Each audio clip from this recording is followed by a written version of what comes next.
Hi hello வணக்கம். நான் உங்கள் சந்தோஷ். நல்லா இருக்கும் எல்லாரும் நல்லா இருப்போம்.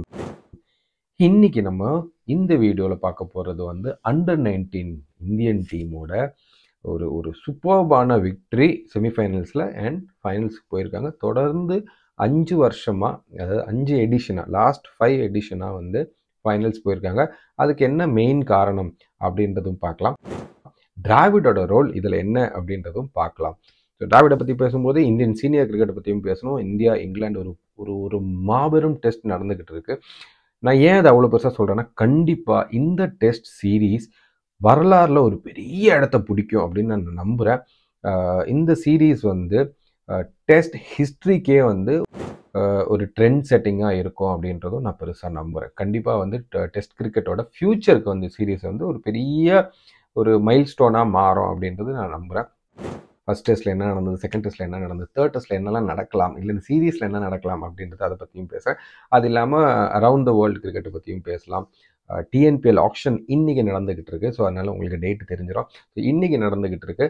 ஸோ அதை பற்றியும் நம்ம வந்து பேசலாம். கேன் வில்லியம்சன் வந்து செஞ்சுரியை வந்து ஏதோ ஃபன்னுக்கு அடிச்சுக்கிட்டு இருக்காரு, அதை பற்றி பேசலாம். அண்ட் அதர் லீக்ஸ், WPL நடக்க போகுது, அண்ட் மற்ற லீக்ஸை பற்றியும் நம்ம பார்த்துடலாம். ஸோ வாங்க ஷோக்குள்ளே போகலாம்.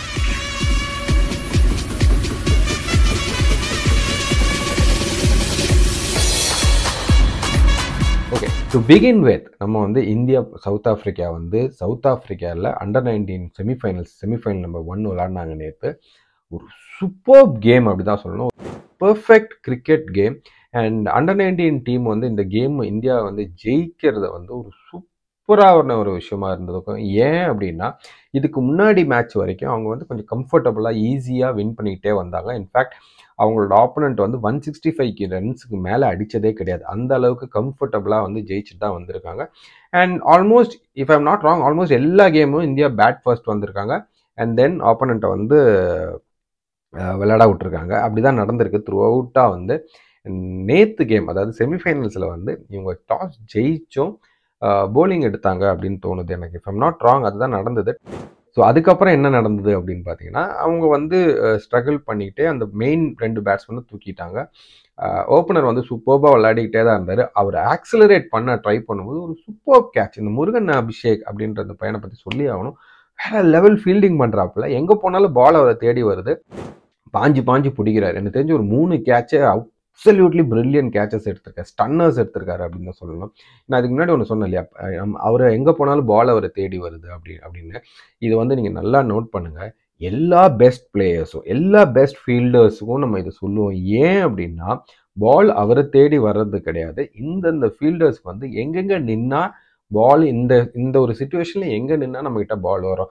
ஃபார் எக்ஸாம்பிள், ஒரு ஸ்பின்னர்ஸ் போடுறாங்க 10 to 40னா கவர்ஸில் நிற்கிறதோ மிட் விக்கெட்டில் நிற்கிறதோ இந்த இடத்துல தான் ப்ரிடாமினென்ட்லி உங்களுக்கு பால்ஸ் வர்றதுக்கு சான்ஸு. ஸோ நீங்கள் வந்து Jaddu, Faf du Plessis, Virat Kohli, AB de Villiers, Yuvraj Singh, நீங்கள் இவங்கெல்லாம் எடுத்திங்கனாலே பார்த்தா தெரியும் இவங்கெல்லாம் எந்தெந்த ஏரியாவில் போய் ஃபீல்டிங் நிற்பாங்க அப்படின்றது நல்லாவே தெரியும். Okay, let's come back to the game. So வந்து ஸ்டார்டிங் ஆடினாங்க, 244 அடித்தாங்க. அந்த 244 வந்து at one stage it look like ரொம்ப பெருசாக போகுது அப்படின்னு தோணுச்சு. அப்புறம் அந்த விக்கெட்ஸ் எல்லாம் எடுத்து கர்வ் பண்ணதுக்கப்புறம் ஓகே, இது ஒரு 191, 200 அதுக்குள்ளே சுருட்டிடுவாங்க அப்படின்னு தோணுச்சு. அகெயின் அவங்களோட அந்த லாஸ்ட் ஃபியூ பேட்ஸ்மேன்ஸ் வந்து கொஞ்சம் ரன்ஸ் அடித்து எடுத்துகிட்டு வந்தாங்க. இந்தியன் போலர்ஸ் பார்த்தீங்கன்னா, ஸ்பின்னர்ஸ் ஆஸ் யூஷுவல் நீங்கள் அண்டர்-19s எடுத்துக்கிட்டாலே தெரியும். எல்லாருமே கிட்டத்தட்ட இந்தியன் பிளேயர்ஸை சொல்கிறேன், கிட்டத்தட்ட லைனாக ஒரு 4-5 பேர் வந்து எல்லாருமே ஸ்பின் போட முடிஞ்சவங்களா இருப்பாங்க. ஓகேங்களா, அப்படி போட்டு சுருட்டுவாங்க. பட் எனக்கு வந்து மெயினாக அந்த நமன் திவாரியும் ராஜ் லம்பானியும் சொல்லியே ஆகணும். ஏன்னா சூப்பராக பெர்ஃபார்ம் பண்ணியிருக்காங்க த்ரூ அவுட் த சீரீஸ். இந்த பர்டிகுலர் கேம் வந்து பெனோனி அப்படின்ற ஒரு ஊரில் விளையாண்டாங்க. சவுத் ஆஃப்ரிக்கா தான், அதில் வேற ஒரு கிரவுண்டு. அவங்களுக்கு வந்து இந்த கிரவுண்டே புதுசாக இருந்தது. பயங்கர நல்ல பவுன்ஸ் இருந்தது, நல்ல கேரி இருந்தது.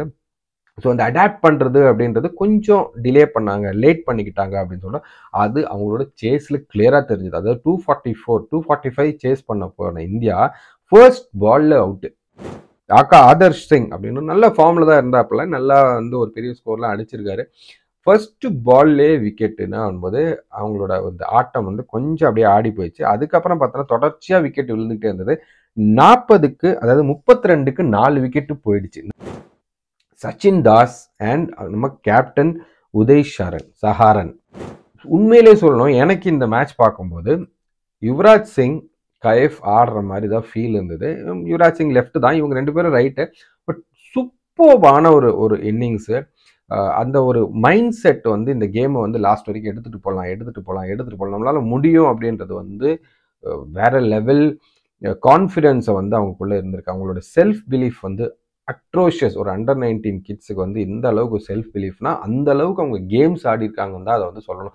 ஏன்னா இதெல்லாம் வந்து சும்மா அப்படியே வந்துடாது. மேட்ச் ஆட தான் வந்து இந்த பிலீஃப்லாம் வரும். அண்ட் அதை வந்து சூப்பராக தெரிஞ்சுது உதய் சரனுக்கும் சச்சின் தாஸுக்கும். உதய் சரண் ended up with at 81 runs. Last பால்ல அவுட் ஆனது தேவையே இல்லாமல் அந்த இடத்துல அவுட் ஆயிருக்காரு பாவம். And then Sachin Das at 96.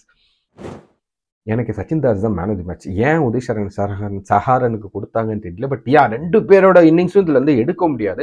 ஏன்னா உதய் வந்து அப்படியே ஹோல்ட் பண்ணி he didn't much bother about the strike rate. இந்த இயர்ல இந்த ஜென்ரேஷன் கிட்ஸை வந்து இந்த ஸ்ட்ரைக் ரேட்டை பற்றி யோசிக்காமல் விளாட்றதுன்றதெல்லாம் வந்து சும்மா ஜோக்கு கிடையாதுங்க. ஏன்னா நம்ம எல்லாருமே இந்த T20 ஃபார்மேட்டை பார்த்து அடிச்சு ஆடணுன்ற அந்த ஸ்டேஜுக்காக ஆடுறது, க்ரௌடுக்காக ஆடுறது, இந்த ஆடியன்ஸுக்காக ஆடுறதுன்றதெல்லாம் எல்லாருக்குமே வந்து போச்சு. ஏன்னா டிவியில் காட்டுறாங்க இந்த மாதிரி கேம்ஸ்லாம். ஸோ எல்லாருக்குமே அந்த ஒரு மைண்ட் செட் வந்துச்சு. ஆனாலும் இந்த பையன் ஸ்லோவாக நிதானமாக, அவனுக்கு தெரியும் லாஸ்ட் வரைக்கும் ஆடினா மேட்ச் ஜெயிச்சிடலாம் அப்படின்ட்டு பொறுமையாக எடுத்துகிட்டு போனான். அவனால் கனெக்ட் பண்ண முடியல. ஃப்ரீ பால் வந்தது, ஃப்ரீ ஹிட் வந்தது, நோ பாலில் ஃப்ரீ ஹிட் வந்தது, இதெல்லாம் எதுவுமே கனெக்ட் பண்ணவும் முடியல. But he knew what he was doing, right? அதுக்கேற்ற மாதிரியே கடைசி வரைக்கும் எடுத்துகிட்டு போனார். இன்னொரு பக்கம் சச்சின் தாஸ் ஃப்ளாம்பாயிண்டாக விளாட்றாரு. எனக்கு வந்து 2018 சுப்மன் கில் எப்படி விளாட்ற மாதிரி தோணிச்சோ அதே தான் சச்சின் தாஸ் தோணுது. Definitely someone who can be சீக்கிரமாக வந்துடுறதுக்கு உண்டான ஒரு சான்சஸ் இருக்குது. நல்ல ஒரு கேமு, சூப்பர்பான நாக்கு, அந்த ஷார்ட் டேம் ஜாப், புல்லு, மிட் விக்கெட்லேயே கிட்டத்தட்ட ஒரு 96 ரன் அடித்தார் பாவம். He deserved 100. அது மிஸ் ஆயிடுச்சுன்றது ரொம்ப கவலையாக இருக்குது. கிட்டத்தட்ட காம்பீர் 2011 மிஸ் பண்ண மாதிரி தான். But again one thing here is like I have to say South Africa had lost the plot அப்படின்னு தான் சொல்லணும். ஏன்னா அவங்க டாப்போட 2 பேர் குவேனா மஃபாக்கா, அவங்க பேர் கரெக்டாக தெரியல நான் சொல்கிறது.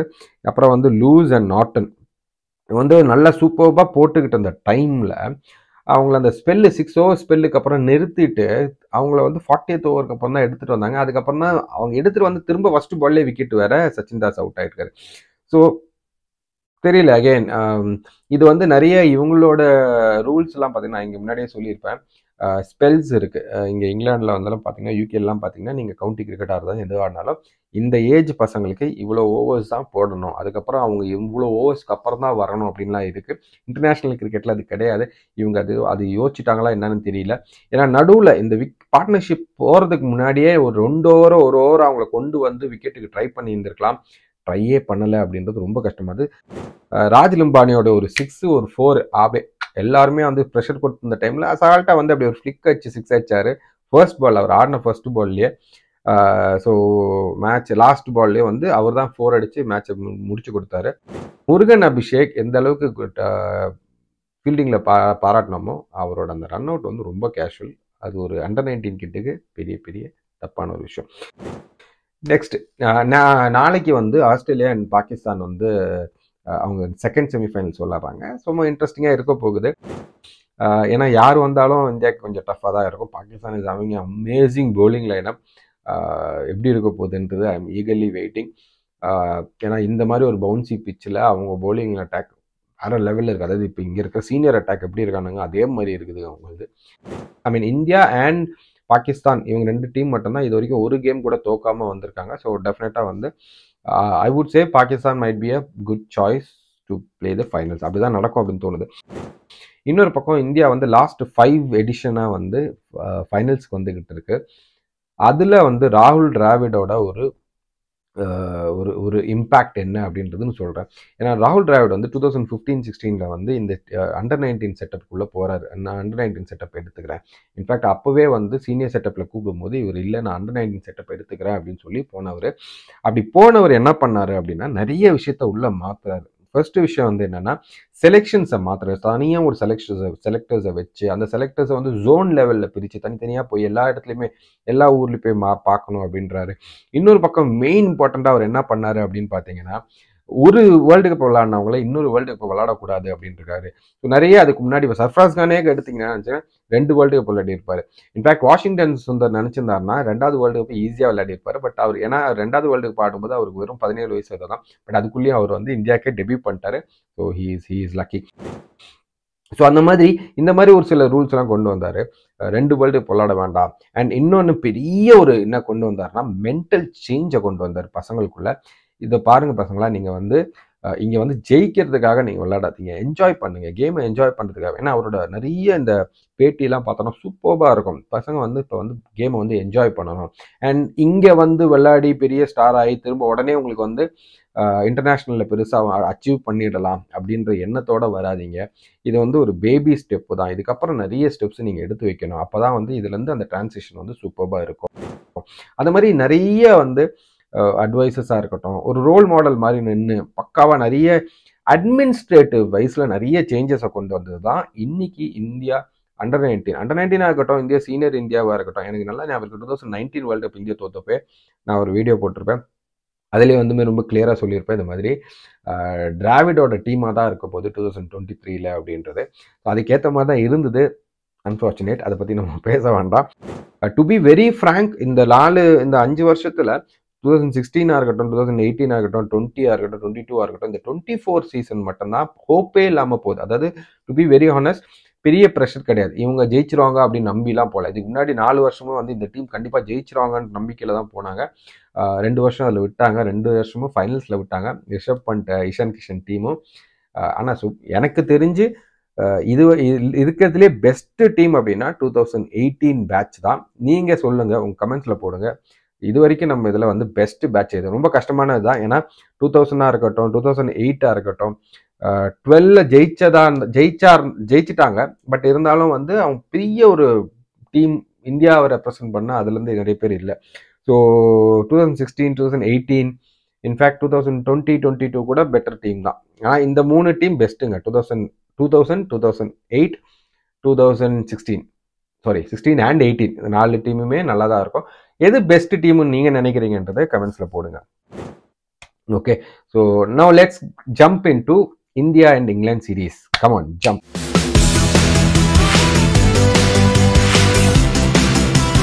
இந்தியா இங்கிலாந்து சீரீஸில் வந்து ஒரு பயங்கரமான ஒரு சீரீஸாக இது அமையும் அப்படின்னு நான் சொல்லியிருந்தேன் முன்னாடியே. ஆமாங்க, இந்த சீரீஸ் வந்து வரலாறுல ஒரு பெரிய ஒரு இடத்த பிடிக்கும் அப்படின்னு நான் ஸ்ட்ராங்காக நம்புகிறேன். டெஸ்ட் கிரிக்கெட் இங்கேருந்து எப்படி போக போகுது அப்படின்ற விஷயமும் நான் வந்து பயங்கரமாக பிலீவ் பண்ணுறேன். இப்போவே மார்க் மை வேர்ட்ஸ், இந்த சீரீஸ் வந்து ஒரு பெரிய ஒரு இஷ்யூவாக மாறும், பெரிய ஒரு விஷயமாக மாறும். என்னன்றதுன்னா, டெஸ்ட் கிரிக்கெட் 4 நாள் போதும், டெஸ்ட் கிரிக்கெட் இப்படியும் விளையாடலாம், டெஸ்ட் கிரிக்கெட்டை வந்து அதிகமாக டே அண்ட் நைட்டுக்கு கொண்டு போவாங்க அப்படின்றது என்னோட ஸ்ட்ராங் பிலீஃபாக மாறுது. அண்ட் நீங்கள் பார்த்தீங்கன்னா டெஸ்ட் கிரிக்கெட்டை வீக்கெண்ட் கேமாக மாற்றுங்க. அதாவது Thursday, Friday, Saturday, Sunday 4 நாள் போதும். இதுதான் டெஸ்ட் கிரிக்கெட். பட் இது வந்து நெக்ஸ்ட் டெஃபினட்டாக இது ஒரு ஃபியூச்சருக்கு போகும். என்ன அப்படின்னா, டே நைட் கிரிக்கெட் நிறைய வரும், வீக்கெண்ட்ஸ் கிரிக்கெட் நிறைய மாறும். வீக்கெண்ட்னா அதான் Thursday, Friday, Saturday, Sunday இதுதான் கிரிக்கெட் இருக்கும். ரொம்பலாம் தள்ளி போகாதுங்க. ஏன்னா இப்போ வந்து நிறைய இந்த ஒர்க்கு, அதாவது கார்பரேட் ஒர்க்ஸ்லாம் கூட 4 days a weekன்றதுக்கு மாறி வருது இல்லையா? ஸோ அப்படின்னு வரும்போது டெஃபினட்டாக வீக்கெண்டுன்றது 3 days ஷுவர். இப்போவே வந்து ஃப்ரைடே வந்து வீக்கெண்டாக தான் கன்சிடர் பண்ணுறோம். ஸோ இது ஒரு வீக்கெண்ட் கிரிக்கெட்டாக மாறி 4 நாள் weekend cricket. Okay, test cricket ஈவினிங்கில் விளையாடுங்க, நாங்கள் வந்து வேலையை முடிச்சுட்டு வந்தாலும் கிரவுண்டில் உட்காந்து ஜாலியாக என்ஜாய் பண்ணுறோம் டெஸ்ட் கிரிக்கெட் அப்படின்னு வரும். அப்படி என்ஜாய் பண்ணுறதுக்குன்னு வரும்போது டிஃபென்ஸை யாரும் என்ஜாய் பண்ண மாட்டாங்க, அது போயிடும்.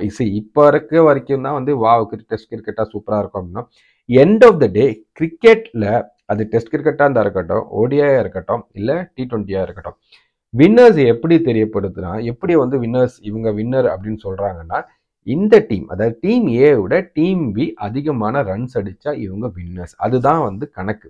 அது டெஸ்ட்டாக இருக்கட்டும், ஓடிஐயாக இருக்கட்டும், T20 இருக்கட்டும். இதை தான் வந்து இங்கிலாந்து வந்து சொல்ல விரும்பப்படுறாங்க. அவங்க பேஸ்பால் அப்படின்ற விஷயத்துல இதுதான் சொல்ல வராங்க. எண்ட் ஆஃப் த டே நீ ரன் அதிகமாக அடிச்சா இவனை விட இவன் அதிகமாக ரன் அடிச்சா நீ வின்னு, அதுதான் கணக்கு. அது நீ வந்து டிஃபெண்ட் பண்ணுறதுனால உனக்கு ரன் வர போகிறது. எஸ், சிச்சுவேஷன்ஸை விளாடணும், அந்த அந்த கண்டிஷன்ஸை விளாடணும் அப்படின்லாம் இருக்குது. பட் அந்த கண்டிஷனை தாண்டி மைண்ட் செட்டில் தான் இங்கே இருக்குது. நான் இது வந்து நிறைய வாட்டி சொல்லிட்டேன். கிரிக்கெட்டை பொறுத்த வரைக்கும் ஒரு பாலில், ஓகே, ஒரு பர்டிகுலர் பால், இப்போ ஒரு பால் போடுறாங்க, யார்கராக போடுறாங்க, லென்த் பால் போடுறாங்க, ஏதோ ஒரு பாலில் வந்து எந்த ஷாட்ஸ் வேணால் ஆடலாம். ஓகே, இப்போ ஒரு 10 பேரை நிற்க வைக்கிறோம். ஓகே, ஒரு 10 பேரை நிற்க வைக்கிறோம். ஒரே பால், ஒரே லென்த்தில், ஒரே இடத்துல அந்த பாலை போடுறாங்கன்னா 10 பேரும் வேற வேற வேற ஷாட் அதில் ஆட முடியும். 10 பேருக்கும் வேற வேற வேற மாதிரி ஒரு ரிசல்ட் கிடைக்கும் அந்த பால் எண்ட் ஆஃப் த டே. அது வந்து 4ஆக இருக்கலாம், 6ஆக இருக்கலாம், சிங்கிளாக இருக்கலாம், இல்லை டிஃபென்ஸாக இருக்கலாம், இல்லை வந்து வெல் அட்டாக், எப்படி வேணா இருக்கலாம். ரைட், ஒரு பர்டிகுலர் பாலில் எப்படி வேணா. ஆனால் அப்போ இதுக்கு என்ன தேவைன்னா அந்த மைண்ட் செட். என்னால் 4 அடிக்க முடியும் அந்த பாலில், என்னால் 6 அடிக்க முடியும், என்னால் சிங்கிள் அடிக்க முடியும் அந்த பாலில், என்னால் டிஃபெண்ட் பண்ண முடியும். இப்போ இதுக்குண்டான மைண்ட் செட்டு தான் தேவை. அதுதான் கிரிக்கெட். சிம்பிளாக சொல்ல போனால் அதுதான் கிரிக்கெட். ஓகே, ஸோ இந்த 6 அடிக்க முடியுன்ற மைண்ட் செட்டை, இல்லை 4 அடிக்க முடியுன்ற மைண்ட் செட், இல்லை ரன் அடிக்க முடியுன்ற மைண்ட் செட்டை தான் கொண்டு வர ட்ரை பண்ணுறாங்க இங்கிலாந்து. அண்ட் அதை சக்ஸஸ்ஃபுல்லாக கொண்டு வந்துட்டாங்க அப்படின்னு தான் சொல்லலாம். மைண்டில் நீ என்ன நினைக்கிற, மைண்டில் நீ என்னவா அந்த இடத்துல அட்டாக் பண்ண போகிற, என்ன டிஃபெண்டாக அட்டாக்காகிறது மைண்ட் கேம் தான் என்னை பொறுத்த வரைக்கும். ஓகேங்களா, இது ஃபஸ்ட்டு டெஸ்ட்டு. நம்மளா தோற்றது தான் அந்த game. In fact Rohit Sharma ODI world கப்பில் ஆடுற மாதிரி ஏன் டெஸ்ட்டில் ஆட முடியல அப்படின்றது ஒரு பெரிய விஷயம். நான் சொல்கிறது வந்து கண்ணை மூடி சுற்றுறதை பற்றி நான் பேசவே வரல, அந்த இன்டென்ட்டை பற்றி பேச வரேன். ஒரு பால் இருக்கு, அடிக்க வேண்டிய பாலாக அடிச்சாடு. மேபி விராட் கோலியோ இல்லை ஒரு சீனியர் கிரிக்கெட்டரோ கீழே இல்லாததுனால அந்த ப்ரெஷரா அப்படின்றது தெரியல. But I really wish that will change. நான் இப்போ இந்த செகண்ட் டெஸ்ட்டை சொல்கிறேன். சத்தியமாக இந்த கேமை வந்து இங்கிலாந்து தான் தோத்தாங்க அப்படின்னு சொல்லணும். ஏன்னா இங்கிலாந்து வந்து பெரிய தப்பு பண்ணிட்டாங்க. ஏன்னா ஃபர்ஸ்ட் கேம்லேயே நான் வந்து ஹேண்டர்சனை எதிர்பார்த்தேன். ஹேண்டர்சன் மாதிரி ஒரு பிளேயர் கண்டிப்பாக தேவை. இந்தியாவில் என்ன விக்கெட்டை நீங்கள் கொடுத்தாலும் சரி, 3வது 4வது 5வது நாளில் நீங்கள் பார்த்தீங்கன்னா விக்கெட் லோவாக இருக்கும். ஸ்டம்ப் போடுற ஆளை எடுத்துக்கிங்கன்னா கண்டிப்பாக விக்கெட் தான். 4th stump, 3rd stump, middle ஸ்டம்ப்பை ஏம் பண்ணி கண்டிப்பாக போட்டுக்கிட்டே இருக்கிறவங்களுக்கு விக்கெட்ஸ் அள்ளிக்கிட்டு போகலாம். நீங்கள் ஷமியோ பும்ராவோ அதுக்கு ப்ரைம் எக்ஸாம்பிள். ஷமியை பயங்கரமாக மிஸ் பண்ண இந்த டீம். இந்த கேமில் யாரை மிஸ் பண்ணனோ இல்லையோ, ஷமியை பயங்கரமாக மிஸ் பண்ணேன். செகண்ட் டெஸ்ட்டில் ஏன் வந்து இன்னொரு ஸ்பின்னரை கொண்டு வந்தாங்கன்னு புரியல. ஏன்னா ஃபர்ஸ்ட் டெஸ்ட்லேயே அவங்க புரிஞ்சுக்கணும், ஆமாம் ஜெயிச்சிட்டாங்க, ஓகே ஃபைன். பட் அவங்க புரிஞ்சிருக்கணும் பும்ரா தான் அதிகமாக விக்கெட் எடுத்தாங்க அப்படின்றது. அண்ட் இந்தியாவோட வீக்னஸ் என்ன அப்படின்றதும் தெரிஞ்சிருக்கணும். I love to be honest here. என்னன்னா அந்த பேஸ்பால் கிரிக்கெட்டை வந்து நம்ம ஆளுங்க வந்து அது கொஞ்சம் லேட் ஆகுது எடுத்துக்கவே. இந்த கேப் வந்து, இந்த பிரேக் வந்து மேபி சம்மர் லைக் அஸ்வினுக்குலாம் வந்து கொஞ்சம் யூஸ்ஃபுல்லாக இருக்கும் அப்படின்னு தோணுது. பிகாஸ் அஸ்வின் வந்து ஒரு டாக்டர் ஸ்ட்ரேஞ்ச் மாதிரி, அவர் மண்டக்குள்ளே அவ்வளோ விளையாடி இருப்பார். ஸோ இந்த கேப்பில் வந்து அவர் கண்டிப்பாக ஏதாவது ஒரு ஸ்ட்ராட்டஜியோட வருவார். ஓகேடா, இதுதான் நீங்கள் பண்ணியிருக்கீங்க. ஏன்னா அவரை விட ஒரு பெரிய மேட்ச் அனாலிஸ்ட் வேறு யாருமே இல்லை, கிரிக்கெட் அனாலிஸ்டோ. அது கண்டிப்பாக அனலைஸ் பண்ணிட்டு திரும்ப வருவார். அண்ட் விராட் கோலியோட இது எப்படின்னு தெரியல. நான் இது முன்னாடியே சொல்லியிருப்பேன், அவர் பேபி எக்ஸ்பெக்ட் பண்ணுறாருன்னு நினைக்கிறேன் அப்படின்றது நான் லாங் பேக் சொல்லியிருப்பேன். அதுதான் ஏபி சொல்லியிருக்காரு. அதனால தான் வந்து ஹீஸ் டேக்கிங் எ பிரேக் அப்படின்றது. ஸோ தெரியல அப்படின்னு. ஒன் பிக்கஸ்ட் டிசப்பாயின்மெண்ட் டெஃபினட்டாக வந்து பரத் தான். ஏன்னா இந்த மாதிரி ஒரு சுச்சுவேஷனில் இஷான் கிஷன் வந்து பிரேக்குக்கு போயிட்டாங்க அப்படின்னும் போது கிளியராக தெரிஞ்சது பரத், அது ராகுல் வந்து டெஸ்ட் இந்த சீரீஸில் கீப்பிங் பண்ண மாட்டாங்க அப்படின்னு சொல்லும்போது Bharat should have taken that is positive side. Okay, எனக்கு வந்து 5 மேட்ச் இந்தியாவில் கிடைக்குது, அப்பா இதை நான் வந்து பர்ஃபெக்டாக யூஸ் பண்ணிக்கிறேன். ஏன்னா எனக்கு தெரியும் நான் எவ்வளோதான் விளாட்னாலும் ரிஷப் பண்ணிட்டு ஃபிட் ஆகிட்டு திரும்ப வரும்போது ரிஷப் பண்ணிட்டு உள்ளே வந்துடுவான். ஸோ அப்படின்னு இருக்கும்போது he should have taken this as a first step and think, okay fine, இதுதான் நான் வந்து பெருசாக எடுக்க போகிறேன், இது எனக்கு பெரிய ஆப்பர்ச்சுனிட்டி அப்படின்னு சொல்லி எடுத்துகிட்டு வந்திருக்கணும். அன்ஃபார்ச்சுனேட்லி டிசப்பாயின்மெண்ட்டுன்னு சொல்ல முடியாது, but he didn't grab it அப்படின்னு தான் சொல்லணும். பட் லெட்ஸ் see, இன்னும் அந்த 3 டெஸ்ட்டில் எதுவும் சேஞ்ச் நடக்காமல் இருக்கும் அப்படின்னு நம்புகிறேன். தெரில, ஏன்னா இன்றைக்கோ நாளைக்கோ வந்து டெஸ்ட் அனௌன்ஸ் பண்ணுவாங்க. அனௌன்ஸ் பண்ணும்போது அது எதுவும் மாற்றங்கள் இல்லாமல் இருக்கட்டும். ஷமி இந்த சீரீஸ் ஃபுல்லாகவே இல்லை அப்படின்றது ரொம்ப கஷ்டமான விஷயம். நான் சொன்ன ஷமி மாதிரி ஒரு பவுலர் ரொம்ப தேவை. ஸ்டம்ப் டு ஸ்டம்ப் அட்டாக் பண்ணுற செகண்ட் இன்னிங்ஸுக்கு மெயினாக அந்த மாதிரி ஒரு பவுலர் கண்டிப்பாக தேவை. இப்போ ஃபார் எக்ஸாம்பிள் நீங்கள் எனக்கு தெரிஞ்சு இன்னொரு ஆஃப் ஸ்பின்னர் இருக்காரான்னு தெரியல இந்தியாவுக்கு. அஸ்வின் ரிட்டையர் ஆகிட்டானா யார்? இப்போ இந்த கார்பரேட்லாம் வந்து மென்டர் மென்டி மாதிரி கொடுப்பாங்க, அது வந்து கண்டிப்பாக இங்கே கொடுக்கணும். அந்த மாதிரி ஒரு இருக்குது அப்படின்னு நான் எங்கேயோ கேள்விப்பட்டேன். அது ஐபிஎல்ல. பட் டெஸ்ட் கிரிக்கெட்டுக்கோ இல்லை இந்தியன் கிரிக்கெட்டுக்கோ அது மாதிரி கொண்டு வரணும், ரொம்ப ரொம்ப முக்கியம். அஸ்வினுக்கு வந்து வாஷிங்டன் சுந்தர் தான் அடுத்தவன் அப்படின்னு தெரிஞ்சுன்னா அவனை வந்து மென்ட் பண்ணி ஓகே இப்படி தான் அவனை கொண்டு வந்துக்கிட்டே இருக்கணும். அந்த செட்டப்பில் வச்சுக்கிட்டே அவனை கொண்டு வரணும். அதே மாதிரி மேபி ஒரு ரவீந்திர ஜடேஜாக்கு அக்சர் பட்டேல் ஓகே பக்காவாக செட் ஆயிடுச்சு உட்காந்துக்குச்சு அப்படின்னு சொல்லலாம். பும்ராக்கு யார், பும்ராக்கெலாம் ரீப்ளேஸ்மெண்ட் பண்ண முடியாது. பட் யாராவது ஒருத்தர் அந்த அந்த இடத்துக்கு வரணும். அண்ட் தென் ஷமிக்கு யார், முகேஷ் குமார் தான் அப்படின்னு கண்டுபிடிச்சிட்டிங்கன்னா ஷமியை கொஞ்சம் கொண்டு வாங்க. மேபி சிராஜ் கொஞ்சம் லெவலில் ஆடுவார். ஸோ அந்த மாதிரி பேக்கப்ஸ் இருந்துக்கிட்டே இருக்கணும். பேட்டிங்கை பொறுத்த வரைக்கும் ஐம் ஸ்டில் ஓகே. ஏன்னா இந்த பசங்க அந்த கிராப் ஆஃப் பஞ்ச் ஆஃப் பசங்க இருக்காங்க. அண்ட் டெஸ்ட் கிரிக்கெட்டுமே வேறு லெவலில் ஆட போகிறாங்க அப்படின்னும் போது இவங்களுக்கு இது ஓகே தான். ஐ மீன் நிறைய ஃபெயிலியர்ஸ் வரும், பட் இவென்ச்சுவலி கற்றுப்பாங்க, இவென்ச்சுவலி மேட்சஸ் ஜெயிக்க ஆரம்பிப்பாங்க. பட் அகெயின் மேட்சஸ் ஜெயிக்கிறது இந்த கீழே இருக்கிற பஞ்ச் ஆஃப் பிளேயர்ஸ்னால தான். அண்ட் 2 கேம்லேயுமே ஒரு ரன் அவுட்டு தான் மேட்சே திருப்பிச்சு. ஆமாவா இல்லையா கமெண்ட்ஸில் போடுங்க. ஸோ அரவுண்ட் த கிரிக்கெட்டில் வேறு, அரவுண்ட் தி வேர்ல்டில் வேறு என்ன, இது அஸ்வின் மாதிரி பேசுகிறேன்னு நினைக்கிறேன் அப்போலாம் இல்லை, வேறு என்னென்ன கேம் எங்கெங்கே நடக்குது அப்படின்னு பார்த்தீங்கன்னா, இங்கிலாந்து ஆஸ்திரேலியா வந்து வெஸ்ட் இண்டீஸை வந்து ஒரு டெஸ்ட் மேட்ச் பார்த்தோம். என்ன நடந்தது, 1-1. ஒரு வேறு லெவல் ஒரு ஹிஸ்ட்ரி அது. ஷமர் ஜோசஃபோட கதையை தனியாகவே பேசலாம். அந்தளவுக்கு ஒரு பெரிய கதை அது. ஸ்போர்ட்ஸில் வந்து இதுக்கு தான் ஸ்போர்ட்ஸ் அப்படின்றதுலாம் வந்து நிறைய நம்ம பார்த்த மாதிரி இருந்தது. ஃபன்னுக்கு செஞ்சுரி அடிச்சுக்கிட்டு இருக்காரு நம்ம கேன் வில்லியம்சன்.